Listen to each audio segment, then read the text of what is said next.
Halo, Assalamualaikum warahmatullahi wabarakatuh. Sobat Aceh Galeri, bertemu lagi dengan saya di channel khusus membahas sejarah Aceh yang terpercaya.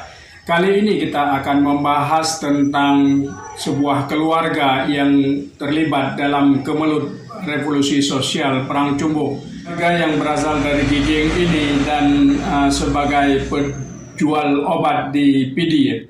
Tiga bersaudara ini terlibat dalam konflik Perang Cumbuh, di mana mereka bergabung dengan Pusa untuk membasmikan seluruh Ule Balang di Aceh. Namun pada akhirnya mereka sendiri diterkam oleh sahabat-sahabatnya. Dua dari tiga bersaudara ini akhirnya tewas secara tragis di tangan para mantan sahabat-sahabatnya itu. Mereka adalah Hasan Sab, Husein Sab, dan Sabcut. Mereka berasal dari Giging dan penantang yang paling gigih Ule Balang ini. Husein Sab bersedia menceburkan diri dalam organisasi apapun asal organisasi itu memusuhi Ule Balang. Ia tidak pernah melewatkan suatu momen pun yang berkaitan dengan upaya menyingkirkan Ule Balang bubuyutannya itu. Sebelum meletus Perang Cumbuh, Husein Sab berhasil mengumpulkan 30 pucuk senjata api dari tentara Jepang yang diserahkan pada pemuda Republik Indonesia PRI Sigli yang dipimpin oleh Hasan Ali yang berasal dari Kampung Are Garut, tokoh pemuda Pusa dan wartawan pada surat kabar mingguan Penyedar dan Seruan Kita. Pada saat Perang Cumbuh berakhir, hanya 2 dari 25 Ule Balang yang tersisa, yaitu Bentara Pineng dan Ule Balang Trenggading. Lainnya lenyap tak berbekas. Ule Balang yang paling terkemuka biasanya diangkut dan ditembak mati setelah dipertontonkan beberapa hari sebagai piala-piala kemenangan. Bentara Pineng tidak dibunuh karena ia ayah dari Mr. Muhammad Hasan yang ketika itu adalah Gubernur Sumatera pertama. Nasib keluarga Sab pasca revolusi agak tragis. Alih-alih menikmati kemenangan, Hasan Sab konon dibunuh oleh Husein Al-Mujahid, ketua pemuda Pusa yang menasbihkan diri sebagai Panglima Revolusi Tentara Perjuangan Rakyat, dan Jenderal Mayor Cok Cok Hong yang membunuh Ule Balang sisa-sisa feodal. Husein Sab menuntut balas atas kematian Hasan Sab, saudaranya itu. Pada pagi hari tanggal 4 Juli 1946, Jenderal Mayor Husein Al-Mujahid ini diculik dari kamarnya di Hotel Aceh di Kutaraja. Ia dibawa ke luar kota dengan sebuah truk dan dengan cara-cara yang sangat merendahkan.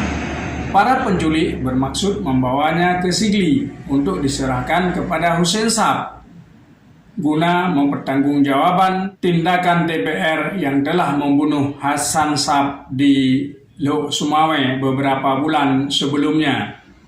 Husein Al-Mujahid bernasib mujur, ia lolos dari maut berkat Hasan Ali yang mengarang cerita bahwa Tengku Daud Bere ingin memenjarakan Husein Al-Mujahid di Kutaraja. Adik Husein Sab, Sabcut, berang dengan sandiwara itu. Bersama pengawal pribadinya, Daud, Sabcut memburu Al-Mujahid hingga ke Langsa. Namun aksi itu dapat dicegah. Ia diminta untuk membalikkan kendaraannya ke Sigli atau masuk ke Lok Sumawe. Mereka memilih masuk ke Pendopo Bupati Aceh Utara. Bujukan para pengawal di kediaman Bupati Aceh Utara agar ia keluar saja dari tempat itu, karena sang bupati tidak ada di tempat, tidak digubrisnya. Para pengawal mengarahkan senjata mereka kepada Sabcut dan pengawalnya itu Daud.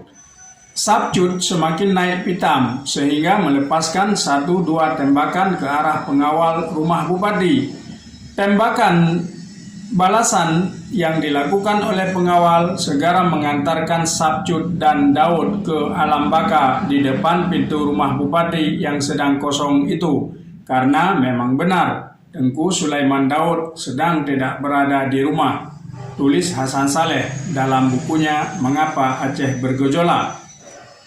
Pada titik mangsa 1951, 2 tahun sebelum DITI Aceh yang dipimpin oleh Tengku Muhammad Daud Bere meletus, Hussein Sab kena razia penguasa militer di Kutaraja. Penguasa militer berpendapat bahwa razia tersebut diperlukan karena banyak orang tidak memenuhi seruan menyerahkan senjata dan amunisi kepada polisi, dan telah banyak terjadi penyeludupan barang-barang terlarang yang merugikan perekonomian daerah.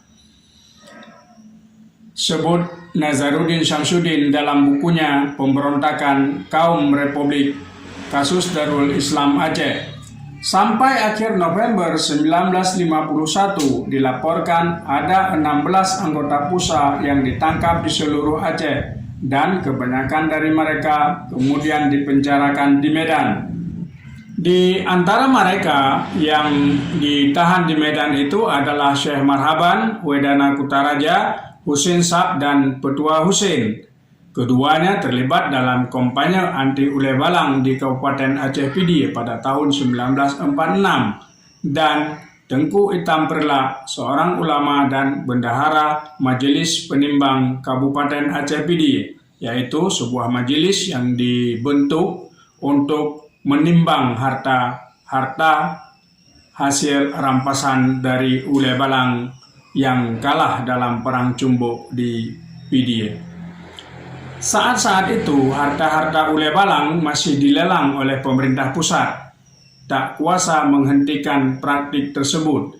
Kegagalan ini menyebabkan unsur-unsur Uleh Balang lebih condong kepada para penguasa militer daerah yang juga membutuhkan mereka untuk mengawasi berbagai kegiatan pusat, tulis Nazaruddin dalam bukunya. Usai Perang Cumbuk yang berlangsung singkat ini, Desember 1945 sampai Januari 1946, pemimpin pasukan Cumbuk, Muhammad Daud Cumbuk, sebagaimana yang ditulis oleh Anthony Rice dalam Sumatera Revolusi Elit Tradisional, ia mengatakan, menghadapi mautnya dengan sikap gagah berani yang dikagumi bahkan oleh lawan-lawannya di medan perang. Dikabarkan ia memilih sendiri cara matinya, yaitu membaringkan diri di lubang kubur yang sudah disediakan untuknya, mengucapkan kalimat syahadat, dan kemudian berteriak tembak. Sementara pada tahun 1953, Bentara Pinang dibunuh oleh DITI pimpinan Tengku Muhammad Daud Bere karena sebagaimana ditulis oleh Nazaruddin Syamsuddin dalam Pemberontak Kaum Republik Kasus Darul Islam Aceh, kegiatan-kegiatannya yang anti Darul Islam. Anak Tengku Bentara Pinang, Mr. Tengku Muhammad Hasan, dalam autobiografinya Mr. Tengku Muhammad Hasan dari Aceh ke Pemersatu Bangsa, menulis bahwa sang ayahnya Tengku Bentara Pinang sangat dermawan. Untuk mendirikan sekolah agama diniyah di Blang Paseh, beliau telah mewakafkan sebidang tanah dan kolam ikan. Tentu hal ini sepertinya tak akan terjadi pada keluarga Tengku Umar Kemangan yang pasca Perang Cumbuk harta miliknya yang diperkirakan 12 juta disita oleh pemerintah Aceh untuk digunakan menjalankan roda pemerintah Aceh ketika itu.